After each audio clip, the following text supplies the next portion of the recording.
Hell is not other people. Hell is yourself.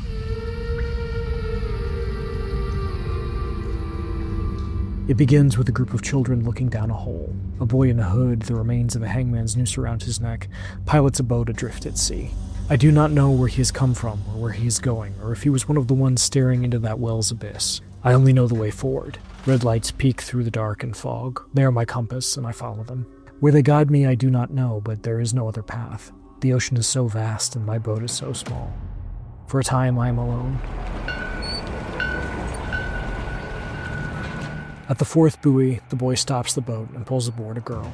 When he reaches for the hair mask covering her face, she pins him to the small outboard's wooden bottom, her hands ripping at his mask until he kicks her away. They stare at each other from opposite ends of the boat. It might as well be a chasm. I thought you were dead. Where are the others? The girl asks. The boy doesn't know. She takes a lantern and stands at our boat's bow. The buoys are still our guide, but the girl lights the way forward.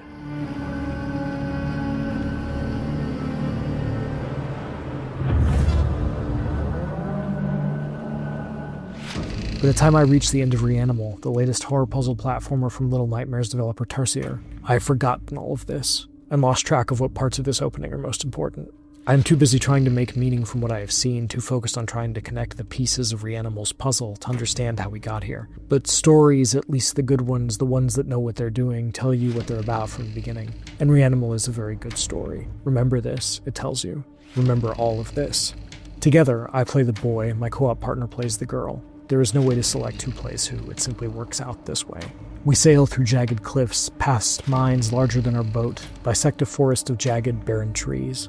Then the banks of the river we have followed fade, and a large industrial building looms out of the fog ahead of us. It is a remarkable image in a game of remarkable images. Reanimal certainly knows how to set a scene.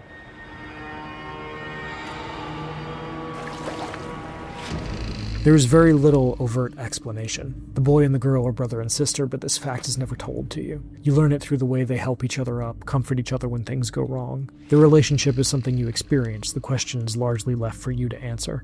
Why does she attack him after he fishes her out of the sea? What happened to them before they were in the boat?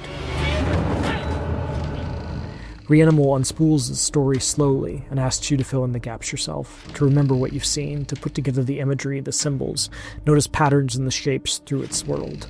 I'm unsure of what we're after until we find another child separated from us by steel bars blocking a drain pipe. You came back, he whispers. I knew you would. You should leave. While you still can. But we don't. The girl's earlier question is the answer to mine. We are here to save the others. Our friends. We navigate broken buildings, push through dark forests, sleep across gaps, crouch into places that only a child can fit. Often we need to work together. The world is so big and we are so small. It takes two of us to lift a metal trapdoor. I hold a lever to still a rotating metal shaft so my partner can pilot the girl across. On the other side, she knocks down a piece of wood so I can cross a gap. Reanimal is simple, elegant. You walk, run, jump, interact with and carry objects, boost one another to ledges neither of you can reach alone, and occasionally fight off foes in the clumsy way a child might. Little distinguishes the boy from the girl, save that she can attach her lantern to her hip while carrying something else. The boy's lighter, on the other hand, is only usable if his hands are free. It's a subtle distinction, but an important one, and my partner and I often make significant choices about who would do what based on how much light it would cost us, and whether we felt we could sacrifice it. Reanimal can be played alone, but I found it more meaningful to take the journey with someone else, to coordinate and work together, to congratulate ourselves on our successes and discuss our failures before trying again. Like the boy and the girl on screen, we are experiencing this together. Like them, we are not alone. That subtle distinction of working with a living, breathing person made it much better than it would have been had I spent the whole experience with a computer-controlled girl who always did exactly what she was supposed to do. That's not what this story is about, and I'm deeply grateful that, in an era which has largely abandoned local co-op, Reanimal offers it.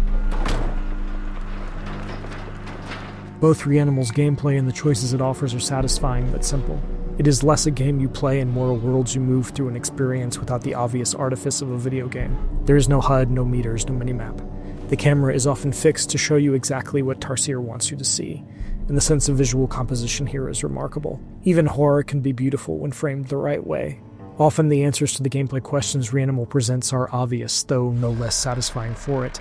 on the only way forward, though occasionally we get lost. What carries us ahead are not the puzzles themselves, but the desire to see what's next. If you are expecting great leaps from the studio's work on the first two Little Nightmares, you will not find it here, and I'm not bothered by that. You don't return to your favorite restaurant angry the menu hasn't changed, and here the chef is a master of his craft.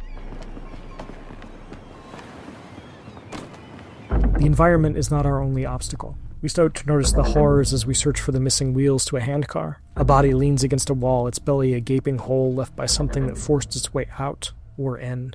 A plunger applied to a clogged toilet reveals a key and the deformed, deflated skin of what was once, perhaps, a man. His features are off, deformed, his face caught between that of a person and a pig. What we're up against isn't obvious until we come across the second of the wheels we need for the handcart, and the man-animal skins around us come to life, slithering after us like snakes. We do the only thing we can do. We run. It gets worse from there. The first living human we encounter is impossibly tall, his face a Halloween mask of sagging skin, empty eye sockets, a maw that is always open. He skitters after us like a spider, biting our heads off if he catches us. He is not the worst of it, not even close. We spend most of Reanimal running from something. I don't want to say more. These are terrors you really should see for yourself. But I can say this. The place the boy and the girl have returned to is wrong. There is a theory that hell is the worst moments of your life replayed over and over again without ceasing, simultaneously something you recognize and fresh at the same time. What does it say that the boy and the girl have seemingly returned here by choice after having escaped? I told you to leave. The boy we encounter tells us later. Or are they all trapped here, together, in a hell we can't escape? Do you know why we're here? You know why there? Only one thing is certain. We are off the edge of the map. Here be dragons. As we continue, the world opens up to us. We navigate dark forests, the flooded ruins of cities, active war zones, and until the end, whatever shadowed this place is only partially clear. Our journey is only partially linear. Returning to the boat allows us to explore this flooded place and find what lies off the beaten path. It is here that Reanimal is most obviously a video game, rewarding the curious with new masks, collectible concept art, and so on. But it never feels out of place or forced and doesn't detract from the atmosphere. Nor does the occasional replay of a chase sequence because you don't initially know what to do or where to go, which is enough to spell your end.